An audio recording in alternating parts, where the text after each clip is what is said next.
إن الحمد لله نحمده ونستعينه ونستغفره ونعوذ بالله من شرور أنفسنا ومن سيئات أعمالنا. من يهده الله فلا مضل له ومن يضلل فلا هادي له. وأشهد أن لا إله إلا الله وحده لا شريك له، وأشهد أن محمدًا عبده ورسوله، بلغ الرسالة وأدى الأمانة ونصح الأمة، وتركنا في المحجة البيضاء ليلها كنهارها لا يزيغ عنها إلا هالك. أما بعد، فإن أصدق الحديث كتاب الله، وخير الهدي هدي محمد صلى الله عليه وسلم، وشر الأمور محدثاتها، وكل محدثة بدعة، وكل بدعة ضلالة. يقول الله جل وعلا في محكم كتابه العزيز المجيد: أعوذ بالله من الشيطان الرجيم، بسم الله الرحمن الرحيم. والعصر إن الإنسان لفي خسر إلا الذين آمنوا وعملوا الصالحات وتواصوا بالحق وتواصوا بالصبر.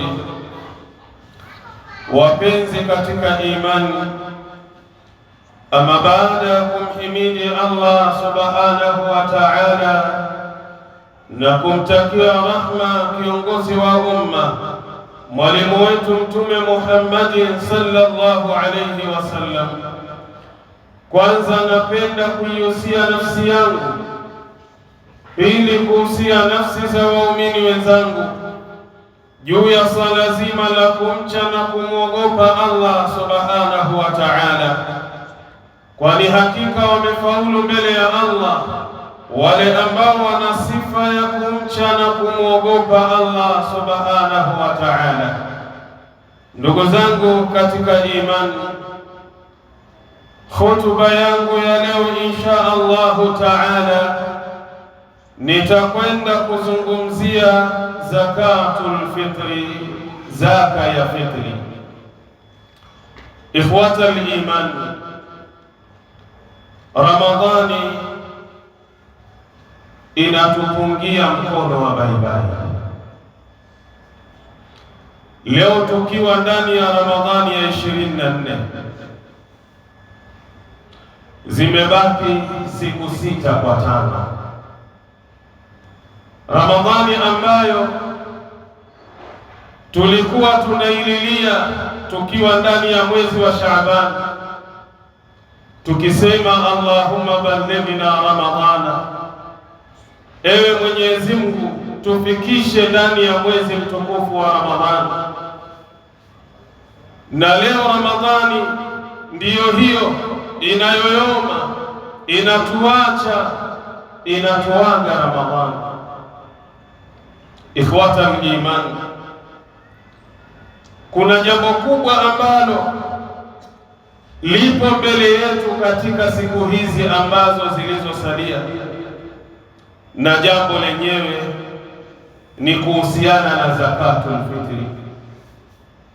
Zaka ya fitri ambayo ina faida kwa mtu mmoja mmoja na kwa jamii kwa ujumla, ndiyo ambayo nimeikusudia leo insha Allahu ta'ala kwenda kuizungumzia zakatul fitri, kwa sababu ina faida kubwa kwangu mimi na wewe ambao ndani ya mwezi wa Ramadhani tumeweza kujukumika kusimama imara katika kuitekeleza funga ya ibada ya mwezi wa Ramadhani. Ikhwata al-iman, ndugu zangu katika imani, furidat zakatul fitri, imefaradhishwa imewekwa lazima hii zaka ya fitri, tuhuratan lis-saimi. Faida ya kwanza ni kusafisha ibada ya kufunga ya yule ambaye kwamba aliyefunga ndani ya mwezi mtukufu wa Ramadhani, min al-laghwi wal-rafathi, kutokamana na mambo ya kipuuzi ambayo ameyafanya yule mfungaji na yale maneno machafu na matendo mabaya ambayo ameyafanya yule ambaye aliyekuwa akifunga ndani ya mwezi mtukufu wa Ramadhani. Wa tu'matan lilmasakin, na zaka ya fitri ni chakula kwa ajili ya wale ambao kwamba masikini. Wa shukran lillahi, na vile vile unapotoa zaka ya fitri unarudisha shukurani kwa Allah jalla fi'ala ala itmami faridati siyami, juu ya kukuwezesha wewe na mimi tukaweza kuikamilisha faradhi ya mwezi mtukufu wa Ramadhani. Wa hiya tajburu nuqsana as-sawmi, na zaka ya fitri inakuwa ni badala, inakwenda kukava yale mapungufu ambayo yamepatikana ndani ya ibada ya kufunga, kama yajburu sujudu sahwi nuqsana as-salat, kama inavyokuwa ni badala na kukava yale mapungufu ya sala pindi unapokwenda kusujudu sujudu sahwi, ikiwa kuna mambo na makosa umeyafanya ndani ya ibada yako ya sala. Wa hiya sababun min asbabil falah, na zaka ya fitri ni miongoni mwa sababu ambazo zitakwenda kumfanya Muislamu, ambazo zitakwenda kumfanya muumini kuweza kufaulu katika maisha yake ya duniani na kesho akhira. Qala jalla wa ala fi kitabi, Allah aliyetukuka amesema kwenye kitabu chake, qad aflaha man tazakka, hakika amefaulu yule ambaye mwenye kujitakasa, yule ambaye mwenye kujisafisha. Hii ni suratul A'la, nambari ya aya ni 14. Ruya an Umar ibn Abd al-Aziz wa Abi al-Aliyah qala, imepokelewa kutoka kwa Umar mtoto wa Abd al-Aziz ambaye huyu ni mjukuu wa Umar ibn al-Khattab radiyallahu anhuma, wa Abi al-Aliyah, na imepokelewa pia kutoka kwa Abi al-Aliyah qala, wamesema wawili hao, adda zakata al-fitri, maana yake yule ambaye aliyefaulu mwenye kujitakasa ni yule ambaye aliyetoa zaka ya fitri. Maana yake qad aflaha man tazakka, hakika amefaulu yule ambaye kwamba atakwenda kuitoa na kuitekeleza zakatul fitri. Thumma kharaja ila salah, kisha baada ya kutoa zaka ya fitri akatoka kwa ajili ya kuiendea sala, ai salati al-Eid, maana yake kwa ajili ya kwenda kuitekeleza sala ya Eid. Nenda kwenye kitabu Ahkamul Quran liljassas, utakwenda kuyapata maneno haya. Wa zakatul fitri, na hii zaka ya fitri, fardun ala kulli muslimin mustati'in, ni lazima juu ya kila Muislamu ambaye kwamba yupo na uwezo. Qala ibn Umar, amesema Abdullah mtoto wa Umar, farada Rasulullah sallallahu alayhi wasallam zakat al-fitri, amefaradhisha mtume wa Mwenyezi Mungu, rehma na amani zimshukie yeye, zaka ya fitri, sa'an min tamrin, pishi moja kutokamana na tende, au sa'an min shairi, au pishi moja kutokamana na ngano, ala al-abdi wal hurri, juu ya yule mtumwa na yule ambaye kwamba aliyekuwa huru, wadhakari wal untha, na mwanamume na mwanamke, wasaghiri wal kabiri, na yule mtoto na yule mzee, minal muslimina, kutokamana na Waislamu. Kila ambaye aliyetajwa hapa inamuhusu zakatul fitri. Awe ni mtumwa amemilikiwa, anatakiwa atoe zakatul fitri. Awe yupo huru kama mimi na wewe hatujamilikiwa, tunatakiwa tutoe zakatul fitri. Awe ni mwanamume, awe ni mwanamke, awe ni mtoto, awe ni mzee, maadamu yeye ni Muislamu, juu yake amefaradhishiwa kutoa zakatul fitri. Hadithi imepokewa na Imamu al-Bukhari kwa nambari 1103, 1503. Sheikh Albani ameisahihisha fi Sahihi Ibn Majah, utaipata kwa nambari 1491. Watajibu zakatul fitri, na inalazimika kutoa zakatul fitri, bighurubi shamsi, pindi linapokwenda kuzama jua, min akhiri shahri Ramadhan, mwisho katika mwezi mtukufu wa Ramadhani, yani ile tarehe 29 ambayo mimi na wewe tunakwenda kuangalia mwezi wa Shawwal, tuweze kutoka katika mwezi wa Ramadhan. Zakatul fitri imelazimishwa katika ile siku ya mwisho, mimi na wewe tuweze kuitoa zaka hiyo. Watukhraju qabla salati al-Eid, na inatolewa kabla ya kusali swala ya Eid. Lianna an-nabiy sallallahu alayhi wasallam, ni kwa sababu mtume rehma na amani zimshukie yeye, amara biha an tuadda qabla khuruji an-nasi ila as-salah, ameamrisha watu waitoe zakati al-fitri kabla ya watu hawaja kwenda kusali salati al-Eid. ويجوز إخراجها قبل العيد بيوم أو يومين, na vile vile inafaa kutolewa zakatul fitri kabla ya siku ya Eid kwa siku moja au siku mbili. Wayajibu an tasila ila yadi al-faqiri, na inalazimika zakatul fitri ifike kwenye mkono wa yule ambaye kwamba ni fukara, yule ambaye anaihitaji zakatul fitri.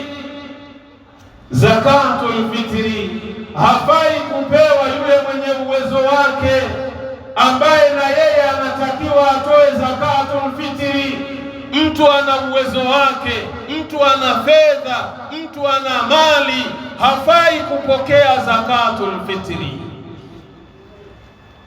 Zakatul fitri ni ya yule fakiri, ni ya yule maskini ambaye siku ya Eid atakwenda kuitumia zakatul fitri kufurahia yeye na familia yake. Sasa yule ambaye mwenye uwezo, yule ambaye mwenye fedha, ambaye ana uwezo wa kununua kile ambacho kinahitajika siku ya Eid, akasherehekea yeye na familia yake, hafai kupewa zakatul fitri. Zakatul fitri inatakiwa apewe yule ambaye kwamba ni fukara. Hilo ndo lengo la zakatul fitri.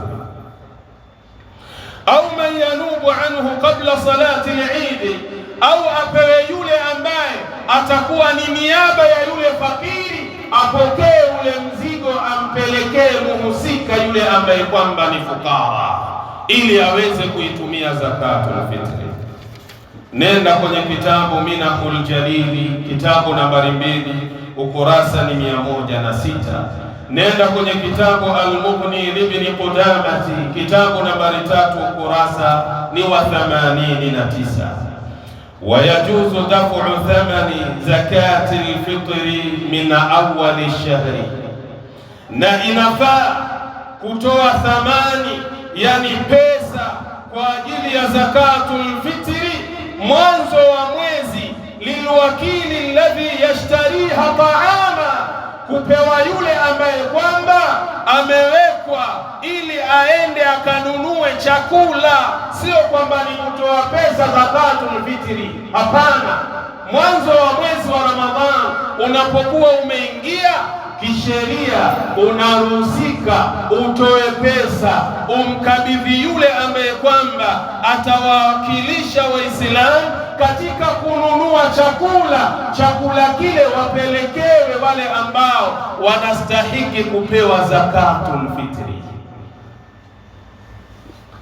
Thumma yusiluha limustahiqiha fi waqti daf'i, kisha aiwasilishe na kuipeana hiyo zakatul fitri kwa yule ambaye kwamba anastahiki kupewa zakatul fitri. Maana yake mathalan, kama sisi kwenye msikiti wetu huu tunaweza kumweka mtu ambaye kwamba akapokea pesa za wale ambao kwamba wanastahiki kutoa zakatul fitri, kisha yule mtu akaenda kununua vyakula ambavyo vitapewa wale mafukara kwa ajili ya zakatul fitri. Hadha jaiz, hii inafaa kisheria. Wa ikhrajuha yawm al-eid qabla as-salati afdalu, na kuitoa zakatul fitri kabla ya watu kuswali swala ya Eid, hii ni bora zaidi. Fa in fatahu hadha alwaqtu, ukimpita wakati huu, bimaana akachelewa kuitoa zakatul fitri mpaka watu wakaswali swala ya Eid, wajaba alayhi ikhrajuha qadaan, analazimika aitoe zakatul fitri, kulipa lile deni la kuchelewesha kuitoa zakatul fitri kabla ya wakati wake. Sio kwamba eti ushaswali salati al-Eid na ulikuwa unatakiwa utoe zakatul fitri na wala haukutoa, ukasema ya kwamba basi nimesalimika. Hapana, sheria inakubana, watakiwa uitoe. Kwa nini?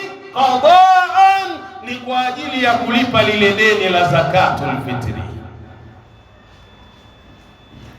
Leo ma'al asafi shadid, zinapobakia siku kadhaa, na maanisha 10, 7, 8,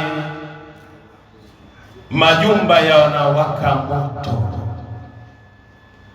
Wake zetu wamesimama imara, sio kuwakumbusha waume zao ya kwamba mume wangu, kuna zakatul fitri inatakiwa itolewe kwa ajili ya familia yetu, saumu zetu tuzisafishe. Hapana, wanawake hawa wamesimama imara, na wengine kusimama hata kuwanyima matendo ya ndoa waume zao. Mnajua lengo ni nini? Lengo ni watoto wapate nguo zaidi. Subhanallah, una watoto 5, kila mtoto nguo anayokwenda kuivaa katika siku ya Eid pengine inagharimu 6,000, 7,000. Tena huyo ni mtoto wa kike, maana nguo za mtoto wa kike ni ghali kuliko nguo za mtoto wa kiume. Lakini kila mtoto, baba atawajibika kutoa pesa, mama aende shopping akanunue nguo zaidi. Na huenda sasa hivi kuna watu wamekasirikiwa na wake zao. Kwa sababu gani? Mpaka sasa hawajatoboka mifukoni mwao kuwapa wake zao wakawanunulie watoto nguo za nini? Nguo za Eid. Wallahi, huu ni mtihani mkubwa. Lau kama wanawake hawa wengesimama imara kuwakumbusha waume zao, kuwashawishi waume zao waweze kutoa zakatul fitri, basi saumu zetu zingekuwa salama salimini. Kwa hiyo wewe mwanamume, utakapokwenda kuwajibika kutoa pesa kwa ajili ya nguo za Idi, ukakosa pesa za kununua chakula kwa ajili ya kutoa zakatul fitri, fahamu hilo ni deni unadaiwa, na saumu yako bado ina mashakil, bado ina mitihani, mpaka utoe zakatul fitri, uisafishe saumu yako. Qala Ibn Abbas, amesema Abdullah mtoto wa Abbas, man addaha qabla salati fahiya zakatu maqbulatun, yoyote ambaye ataitoa zakatul fitri kabla ya watu kuswali, basi hiyo ndiyo zaka ambayo kwamba iliyokubalika kisheria. Wa man addaha ba'da salati, na yule ambaye ataitoa sadaka hiyo ya fitri baada ya watu kumaliza kusali, fahiya sadaqatun min as-sadaqat, ajue hiyo ni sadaka miongoni mwa sadaka nyingine. Maneno haya kayapokea Ibn Majah kwa nambari 1492. Sheikh Albani ameyasahihisha fi sahihi targhib, utayapata kwa nambari 1085. Wa yukhrajuha almuslim au wa yukhrijuha almuslim, na anaitoa muislamu zakatul fitri an nafsihi, kwanza anajitolea nafsi yake yeye mwenyewe. Wewe baba, kama baba ndani ya nyumba, kwanza unatakiwa ujitolee wewe mwenyewe zakatul fitri. Wa amman yunfiqu alaihim, na wale ambao anawasimamia matunzo yao, wale ambao anawalisha na kuwavisha, baba anatakiwa awatolee zakatul fitri. Kazawjatin wala aulad, kama mfano wake zake na wale watoto wake wote anatakiwa baba awatolee zakatul fitri. Wal aqaribi, na wale watu wa karibu wa familia ambao kwamba wako chini ya himaya yako, wewe unawaangalia, wawe ni watoto wa ndugu yako wamefariki, umeachiwa mayatima, wewe kama baba yao mdogo au mkubwa, unatakiwa watoto wale uwatolee zakatul fitri, kwa sababu wewe ndio wanakuangalia na wewe ndio unawahudumia watoto kama wale. Wa yustahabu ikhrajuha anil hamli fil batni, na imependekezwa kumtolea zakatul fitri yule mtoto ambaye bado yuko kwenye tumbo la mama yake, aljanini. Yani maana yake yule mtoto ambaye hajazaliwa, amebebwa katika tumbo la mke wako, imependekezwa, sio lazima, imependekezwa umtolee zakatul fitri. Wala yajibu, na wala haiwi lazima, lifi'li Uthman radhiyallahu anhu, kwa kitendo ambacho alikifanya Uthman ibn Affan, radhi za Mwenyezi Mungu zimwendee yeye, aliweza kumtolea zakatul fitri mtoto ambaye bado yuko kwenye tumbo la mke wake, hajazaliwa. Kama una uwezo, mashaallah, Mwenyezi Mungu amekupa nguvu katika fedha, una uwezo wa kutoa zakatul fitri, basi mtolee pia yule mtoto ambaye yuko ndani ya tumbo la mke wako. Nenda kwenye Irwaul Ghalil lil Albani, kitabu nambari 3 kurasa 331. Wala yulzimu ikhraju zakatil fitri anil amil alladhi yataqada ujratan muqabila amalihi, na wala hailazimiki kumtolea zakatul fitri yule mfanyikazi wako ambaye umemwandika kazi, unamlipa mshahara kwa ajili ya kazi hiyo. Kuna wale watu ambao wanawafanya kazi wa majumbani, wanaishi, wanalala, anakuwa ni kama mfano wa mtoto wake au ndugu yake au jamaa yake. Hafai kutolewa zakatul fitri. Kwa sababu gani? Yeye mwenyewe anafanya kazi, analipwa mshahara. Kwa hiyo zakatul fitri ajitolee mwenyewe kutokamana na fedha anayoipokea kutoka kwa tajiri wake.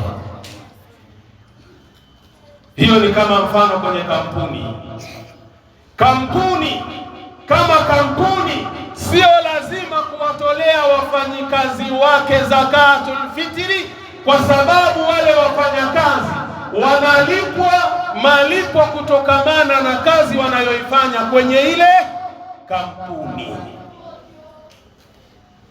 Kwa hiyo yule ambaye ni mfanyakazi asimame imara kama yeye, ajitolee zakatul fitri, liannahu ajiru, kwa sababu yeye kaajiriwa. Wal ajiru la yunfaqu alayhi, na aliyeajiriwa hafai kutolewa zakatul fitr, toa mwenyewe. Tumeelewana vyema? Lakini leo kuna makampuni baadhi, kuna pesa ambazo kwamba zinakatwa kutoka kwa wafanyakazi wao. Pesa zile wanaambiwa ni zakatul fitri, wanatoa kwa ajili ya Allah jalla fi'ala. Ikhwata al-iman, hili jambo naomba tuliangalie kwa kina na kwa uzuri zaidi. Huenda ikawa wewe kama wewe mfanyakazi unadhulumiwa. Yawezekana wewe watakiwa utoe zakatul fitri kwa watoto wawili uliokuwa nao, ambazo hizo ni kilo 6, kila mmoja umemtolea kilo 3 za mchele au za unga wa ngano. Sasa wewe kule kazini, kampuni kama kampuni inakukata 2,000. Nauliza swali, je, mchele kilo 6 gharama yake ni 2,000? Sasa hizi ambazo kwamba za juu zinakwenda wapi, ikhwata al-iman? Alafu unaambiwa kama mfanyakazi unakatwa zile pesa kwa ajili ya nini? Ya zakatul fitr. Watu waliangalie kwa kina jambo kama hilo. Wa miqdaru zakatul fitri, na makadirio ama kile kiasi cha zakatul fitri, sa'un min ta'amin, ni pishi moja kutokamana na chakula. Qala Abu Sa'id al-Khudri, amesema Abu Sa'id al-Khudri, kunna nu'tiha fi zamani nabii sallallahu alayhi wasallam, tulikuwa tukipeana tukitoa zakatul fitri katika zama za Mtume sallallahu alayhi wasallam, sa'an min ta'amin, pishi moja kutokamana na chakula. Tutaangalia pishi inamaanisha nini. Huenda nataja pishi watu ikawa hawanielewi. Pishi ni vipimo vya zamani. Tutaona maulama wamekadiria pishi moja ni kiasi gani cha zama zetu inshallah. Rawahu al-Bukhari, maneno haya kayapokea Imamu al-Bukhari kwa nambari 1508. Wa miqdaru sa'i, na makadirio ya pishi moja, 3 kilogramati takriban, ni kilo 3, kiwango ambacho kimekusudiwa.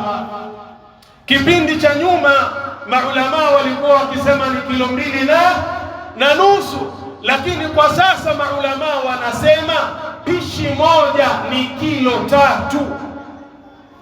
Fayalzamu ikhraju hadha almiqdar, inalazimika kutoa kiwango hiki cha kilo 3 an kulli shakhsin, kutokamana na kila mtu, fi zakati alfitri, katika zaka ya fitri. Nenda kwenye kitabu Fatawa Lajnatu Daima, kitabu nambari 8 ukurasa 265. Kwa hiyo mathalan, ikiwa ni wewe baba na mke wako na una watoto wako 4 5, ujianzie wewe baba kutoa kilo 3 za mchele, uje kwa mkeo umtolee kilo 3 za mchele, kila mwanao umtolee kilo 3 za mchele. Ndivyo inavyotakiwa.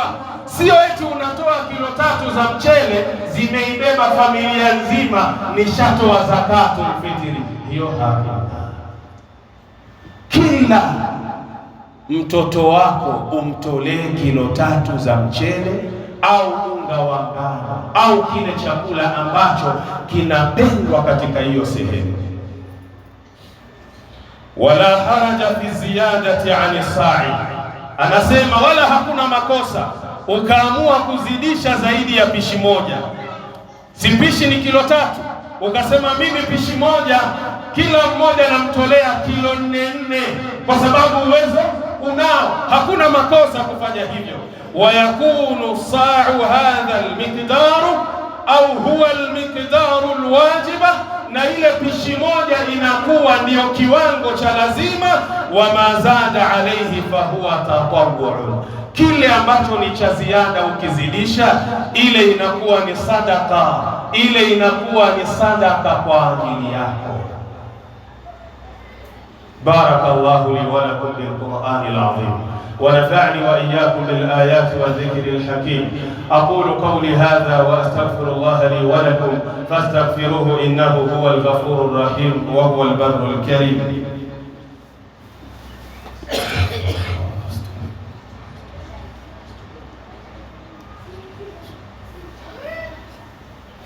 Bismillahir rahmanir rahim. Alhamdulillahi rabbil alamin wassalatu wassalam ala ashrafil anbiya'i wal mursalin wa ala alihi wa sahbihi ajma'in, amma ba'du. Ikhwatal iman, ndugu zangu katika iman, wa tukhraju zakatul fitri, na inatolewa zakatul fitri min ghalibi, mara nyingi, qutil baladi alladhi yasta'miluhu an-nas, ni kile chakula cha pale kwenye mji ambacho kinaliwa kwa wingi. Kalkamhi, kama mfano wa ngano. Ngano bila shaka watu ndani ya Idi wanafanya nini? Wanaitumia kwa wingi. Chapati zinatokamana na ngano, maandazi au maamri yanatokamana na ngano, anjera au chapati za maji wengine wanavyoita zinatokamana na ngano, kaimati ni ngano, vishete ni ngano. Umefunga usije ukameza mate. Ni aina tu ya violozo ambavyo navitaja vinatokamana na nini? Na ngano. Siku ya Idi inatumika kwa wingi, unafaa kuitoa zakatul fitri. Waruzi na mchele, watu wanapikia wali mweupe, wanapikia biriani, wanapikia pilau, na huku nimekuja kuona kuna nini? Wali njeri. Si pilau, si wali mweupe, si biriani, iko kati na kati. La ilaha ulai wa la ilaha ulai mudhabdhabina baina dhalik. Kwa hiyo mchele pia unafaa kutolewa zakatul fitri, au ghairiha min al-asnaf, au vyakula vinginevyo ambavyo ni vyakula vinaliwa katika ile sehemu, inafaa kutolewa zakatul fitri. Mimma atada an-nasu aklahu fil balad, miongoni mwa vyakula ambavyo watu wamezoea kwenye ule mji kuvila. Mzee, tuelewane? Usimpelekee mwenzako zakatul fitri kilo 5 za mfuko wa unga wa Simba. Hivi siku kweli ya Idi, mzee wangu, utakwenda kujipinda usonge ugali kweli? Hapana. Unatakiwa umpe chakula ambacho mara nyingi kinatumika siku hiyo. Qala Abu Sa'id al-Khudri radhiyallahu anhu, amesema Abu Sa'id al-Khudri, radhi za Mwenyezi Mungu zimwendee yeye, kunna nukhriju fi ahdi Rasulillah sallallahu alayhi wasallam, tulikuwa tukitoa katika zama za Bwana Mtume Muhammad sallallahu alayhi wasallam, yaum al-fitri, katika ile siku ya zakati al-fitri, sa'an min ta'amin, pishi moja kutokamana na chakula. Waqala Abu Sa'id, na akasema Abu Sa'id, wa kana ta'amuna sha'ir, na wakati huo chakula chetu kilikuwa ni shairi, yani ngano, wazabibu, na zabibu, walaqitu, na yale maziwa ya kukausha, huku tunaita maziwa ya unga, wathamaru, na matunda mbalimbali alikuwa tukitoa kama zakatul fitri. Sasa hawa ni katika zama zao ya jamaa, sio zama zetu sisi. Ukasema nimesoma hadithi ya Bwana Mtume Muhammad sallallahu alayhi wasallam ya kwamba zama zao walikuwa wakitoa zabibu kama zakatul fitr, wakitoa maziwa ya unga kama zakatul fitr, wakitoa matunda kama zakatul fitr, ukamletea mwenzako jikapu na zigo la maovakado ukamwambia hii ndio zakatul fitr. Kwa hiyo siku ya Idi atakula hayo maovakado yako, maparachichi ndio atakula siku ya Idi. Tusidanganyane bwana. Siku ya Idi yule ambaye mwenye uwezo zaidi lazima kuwe na biriani ya nini? Ya mbuzi, kuna biriani ya ngamia. Wale ambao wa chini kidogo sasa ndio wanakuja biriani ya nini? Ya ng'ombe, kwa sababu ng'ombe na mbuzi aliyekuwa ghali nani?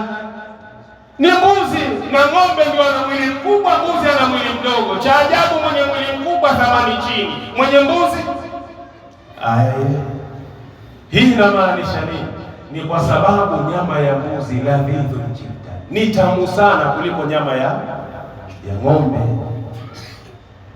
Sasa siku ya Eid watu wanashindana hivyo, yule ana pilau, yule ana biriani, yule ana wali mweupe. Tuelewana vizuri. Na lazima wali siku hiyo, hata kama ni mweupe, lazima uwe na mazagazaga, nyama iwepo, ndizi iwepo, pilipili iwepo, juisi iwepo, ama sivyo nyama?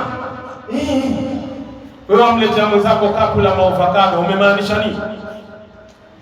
Hiyo itakuwa sasa ni chuki ambayo uko nayo baina yako wewe na ndugu yako.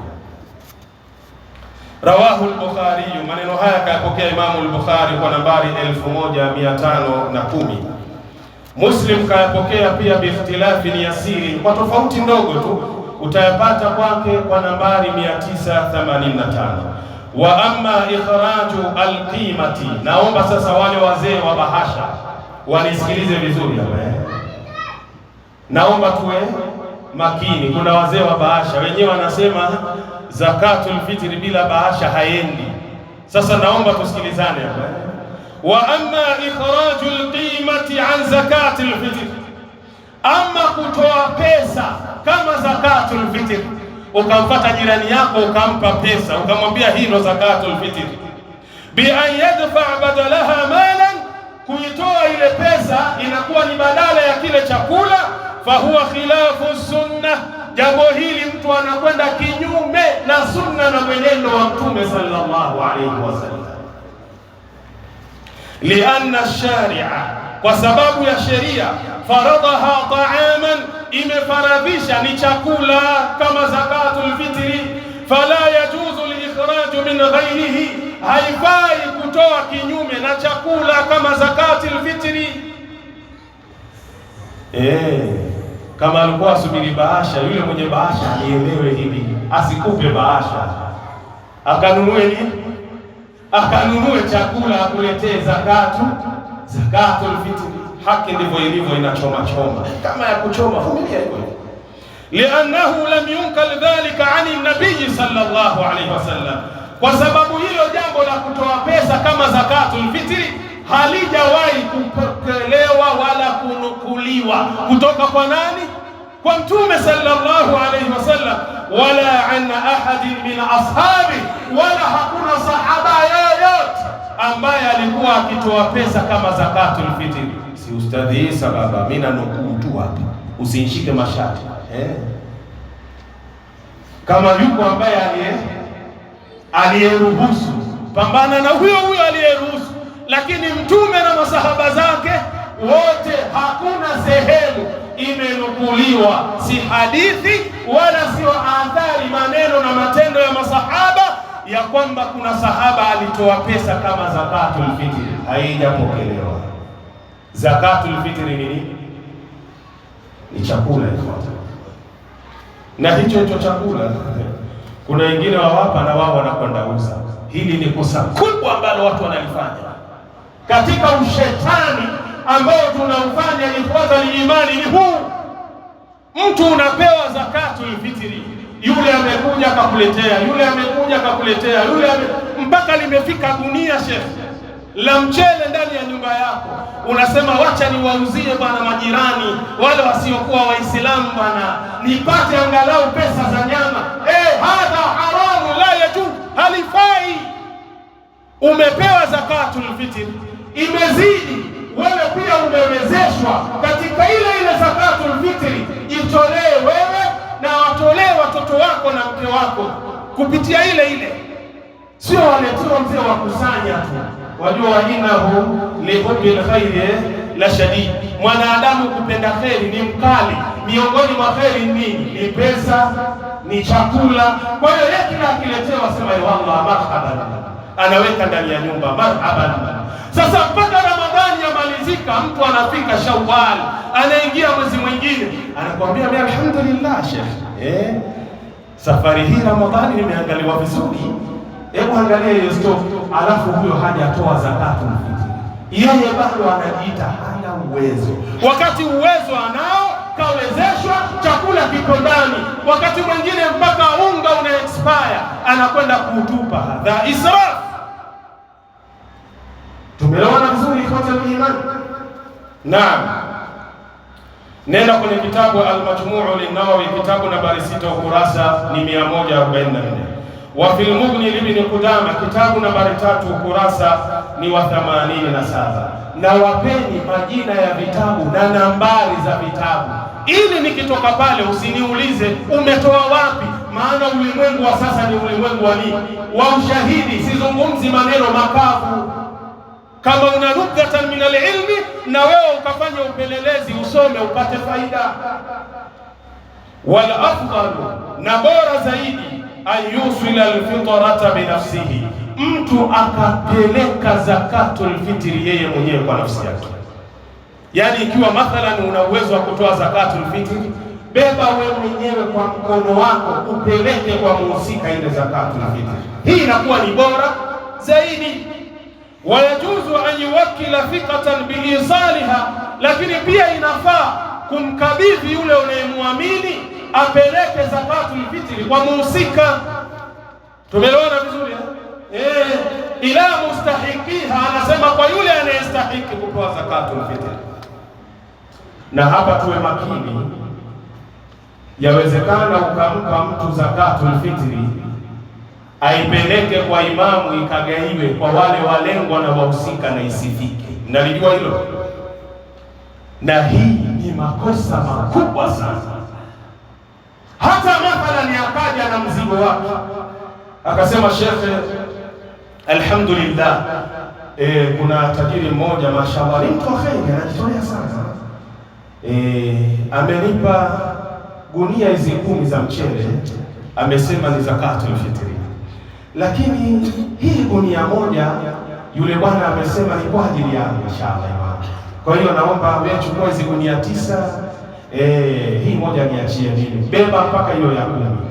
Aliyefanya ni Mtume sallallahu alaihi wasallam alifanya hivyo. Sasa ya jamaa, sahaba ametumwa akakusanye zaka, alipoleta amwambia Mtume sallallahu alaihi wasallam ya kwamba hii ndiyo zaka ya Rasulullah, lakini hii yule bwana amesema inanihusu mimi.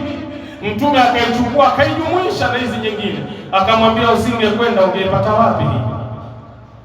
Hii ni rongorongo na janja ya baadhi ya watu.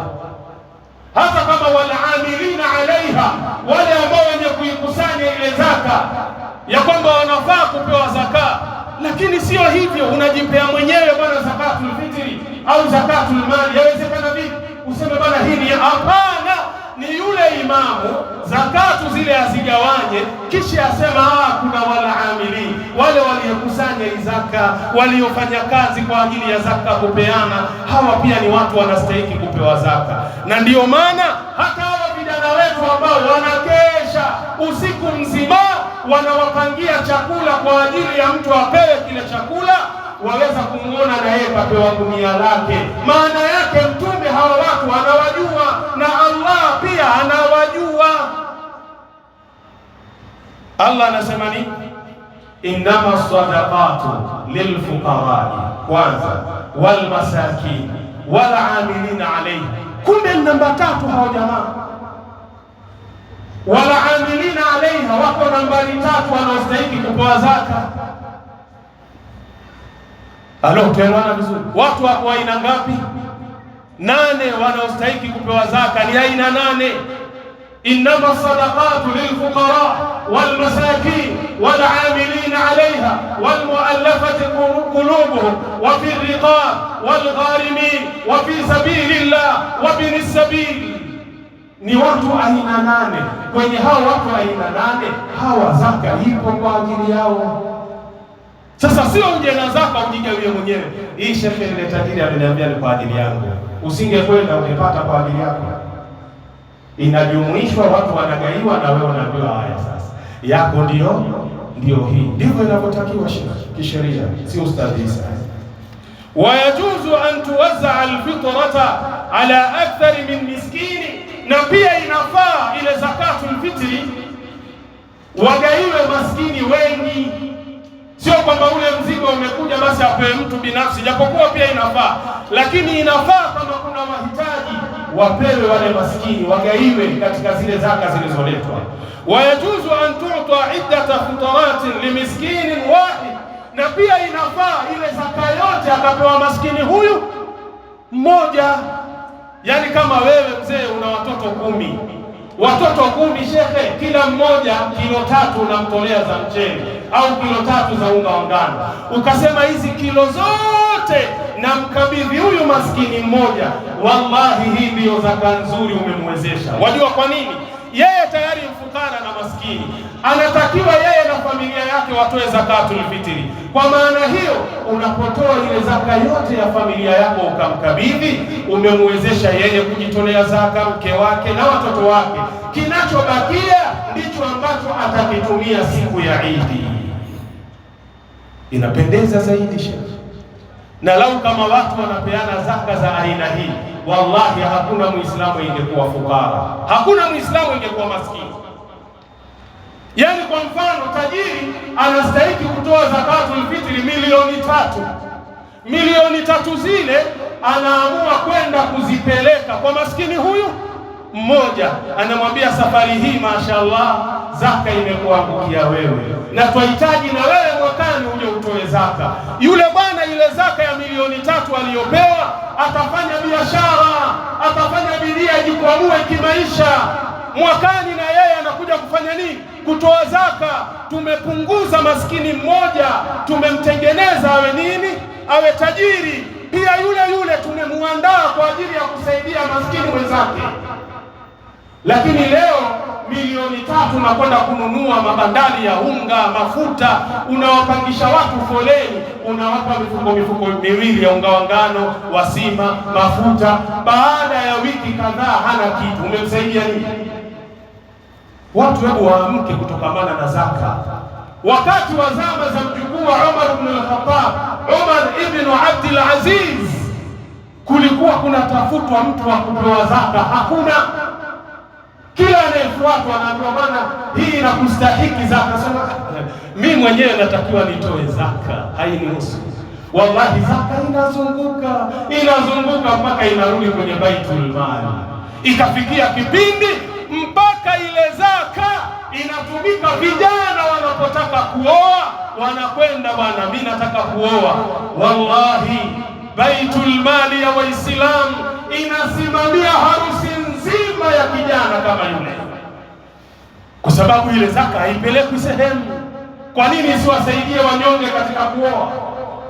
Lakini leo nenda kwa imamu, nataka kuoa, nahitaji mchango wako. Kule nimeambiwa natakiwa 300,000. Imamu mwenyewe pangu pakavu, nikijikunda na mwaga unga, sinitusi wantukana hilo. Waniambia 300,000, mimi nakuchangia shilingi ngapi? Nikitoa 500 nasema yule imamu bakhili kweli. Yani tumbone kile hana pesa, tumbo kubwa. Anakuambia kitambi pesa nani? Kuna wengine wana vitambi vya kwasha, sio vya pesa, sio mimi, lakini uelewe hivyo. Kwa hiyo inafaa ile zaka zote kupewa maskini huyo mmoja. Wal aslu fi zakat, na asli katika hii zaka, antusrafa fi fuqara'i albalad, itolewe kwa wale mafukara wa pale kwenye mji. Wa inda'ati alhajatu ila nakliha ila baladin akhar, lakini ikipelekea ya kwamba kuna haja ya kuhamishwa ile zaka kupelekwa katika mji mwingine, ka ayakuna fuqara'u albalad allati yanquluha ilayhi ashadda hajatan jaza nakluha, kama ikiwa wale mafukara ambao wako kwenye mji mwingine, ni bora zaidi katika kupewa ile zaka, wapewe, ihamishwe. Lakini leo unahamishaje wewe kama imamu zaka, waipeleka Kisumu? Yaani wewe ni imamu hapa, tunaona vizuri, watu wako wenyewe balaa tupu, mtihani. Mtu siku ya Idi shekhe hana hata cha kupika, eti unasema watu wangu alhamdulillah shekhe wametosheka zaka, sasa hii zaka ilobaki tuwapeleka Kisumu. Wewe wapeleka Kisumu kwa sababu umeoa mke wako atoka Kisumu au vipi? Mbona hatukuelewi? Haya ni makosa. Zaka haifai kuondolewa sehemu kupelekwa sehemu nyingine, kama wale watu wa sehemu bado wanahitajia ile zaka, na ukifanya hivyo umefanya makosa. Lakini ikiwa mathalan watu wako wale wote wamepewa zaka, kila mmoja amefanya nini? Ameridhika, bwana alhamdulillah. Japokuwa mwanadamu haridhiki mpaka nini? Mchanga uingie kwenye kinywa chake. Wakati ule yuko kwenye kaburi, tani za mchanga ziko juu yake, ndio pale sasa anasema qat, imetosha. Leo hata mwanadamu ukampa zaka milioni 1, ukasema ya kwamba bwana kuna mwingine amejitokeza anatoa milioni 1, waonaje ende kwa mwenzako? Sisi unipe mimi ile ahiba linasi ma tuhibu linafsika hakuna siku hizi. Wapendelee watu lile unalolipendelea kwenye nafsi yako siku hizi hakuna. Leo mfano mdogo tu shekhi, aje mtu hapo konatu mtu mwenye uwezo akapaki bonge moja la mpira shekhi, na kijikazu chako na kijikofia mwenyewe apita, akakupa salamu, salamu alaykum. Wa alaykum salam. Wajua Waislamu simahum fi wujuhihim min athari sujud, alama zao ni hapa kwenye paji zao za uso kwa sababu ya kusujudu ya jamaa. Sasa alipomwona salamu alaykum wa alaykum salam, kidogo natoa zaka kwa ndugu zangu Waislamu, shika 30,000 inshallah. Je, ukiangalia kuna mwingine anastahili kupewa zaka mbali na wewe? Hapa hakuna shaka, labda nenda mbele. Hapa hakuna, nenda mbele. Wale wenzako ambao wako wanastahili, wewe mbakhili kweli. Watu watakiwa kupewa kheri, wewe waminya kheri. Na hivi ndivyo ilivyo shekhe. Watu wanafungiana milango na njia shekhe, ili mtu asisaidiwe, na haya ni makosa. Kwa hiyo kama mfano yafaa sawa kupeleka zaka sehemu nyingine kwa sababu ya watu wametosheka zaka, basi ipelekwe. Lakini sio unapeleka zaka sehemu nyingine, kuna mwenzako huko analia. Huu sio Uislamu. Mtume anasema nini? Laisa almu'minu alladhi yashba'u, laisa almu'minu alladhi yashba'u, sio Muislamu ambaye anashiba. Wajaruhu ja'i'un fi jambi, jirani yake huko analala njaa na kufa njaa. Wewe kama hii Ramadhani mzee una futari 5, futari 6, zote ziko kwako, tumbo lenyewe ni hilo moja. Kuna maskini hapo, maskini ya Mungu hana chochote. Wewe si Muislamu, wewe si Muislamu, una huruma na Waislamu wenzako. Nenda kwenye kitabu Tabyinul Haqa'iq, kitabu nambari 1 ukurasa wa 305. Nenda kwenye kitabu Majmu'ul Fatawa bin Baz, kitabu nambari 14 ukurasa 243. Nenda kwenye kitabu Ad-Dakhiratu lil-Qurafi, kitabu nambari 3 ukurasa 152. Ikhwata al-iman, ndugu zangu katika imani, poleni sana, nimekula wakati wenu, lakini sidhani kama kuna watu wanakwenda lunch. Kila mmoja kutoka hapa anakimbilia wapi? Kazini. Na ukizingatia hii ni Ijumaa yetu ya mwisho. Allahu akbar. Hii ndio Ijumaa ya mwisho ya Ramadhani. Ijumaa inayofuata tuko ndani ya mwezi wa Shawwal. Wallahi natoa wasia, tufanyeni bidii katika hizi siku 6 au 5 zilizobakia. Leo ni Ramadhani ya 24. Naomba tufanye bidii, tusimame misikitini kwa ajili ya ibada. Hujachelewa, unaweza pia kukaa i'tikaf ndani ya msikiti ukaitafuta Lailatul Qadri khairun min 1000 shahr, ambayo ni bora kuliko ibada ya miezi 1000 sawa sawa na miaka 83. Yule mke wako uko naye siku zote, siku zilizosalia, basi fanya mawasiliano na Allah. Mke wako utamkuta tu, kuna baadhi ya watu yani kila siku wamezoea lazima wale nyama. Umenielewa nikisema hivyo?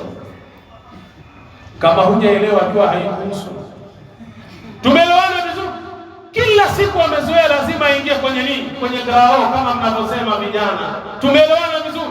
Jizuie usiingie grao. Basi siku zilizobakia pambana na Allah, lia na Allah ili ufanye nini? Usamehewe dhambi zako. Nasikitika sana, wakati umekwenda. Kuna mwanachuoni mmoja, imamu mkubwa, alikuwa anakwenda zake msikitini kuswali. Wakati anakwenda kuswali kwenye nyumba, akasikia mtoto anapigwa sana vibaya na mama yake. Mtoto analia. Yule mtoto, yule imamu akaingiwa na imani kama mzazi, huyu mtoto anapigwa kichapo cha aina gani? Akataka kwenda kugonga mlango, na huku watu wanamsubiri kwa ajili ya swala. Anajiuliza, nikaswalishe au nigonge mlango nijue huyu mtoto anafanywa nini humu ndani? Wakati akiwa kwenye maswali anajiuliza, yule mtoto bwana akafungua mlango bio, anakimbia analia yule mtoto.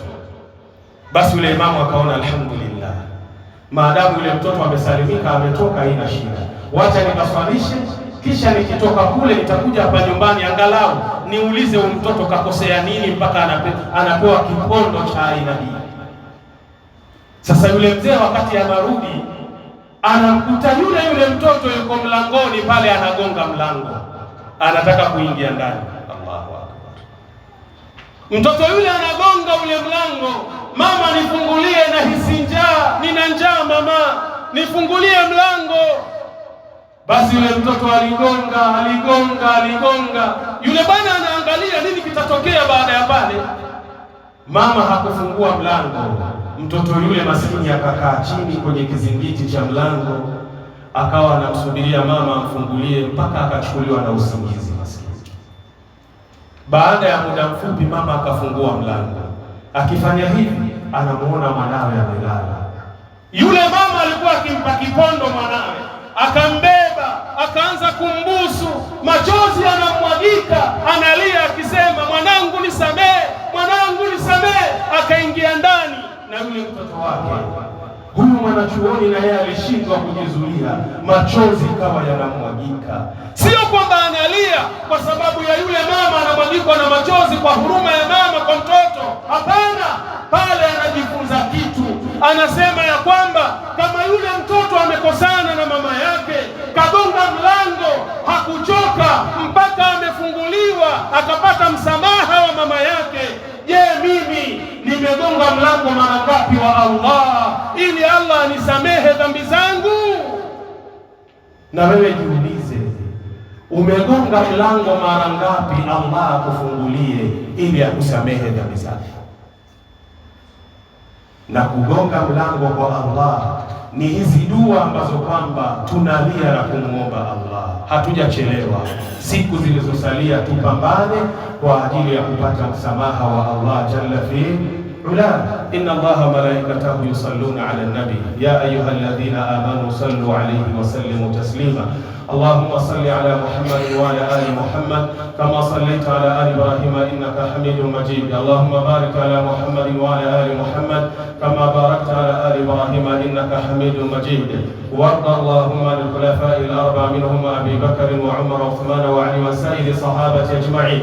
اللهم أعز الإسلام والمسلمين وأذل الشرك والمشركين ودمر أعداءك أعداء الدين وانصر جيوشك المسلمين. أقم الصلاة.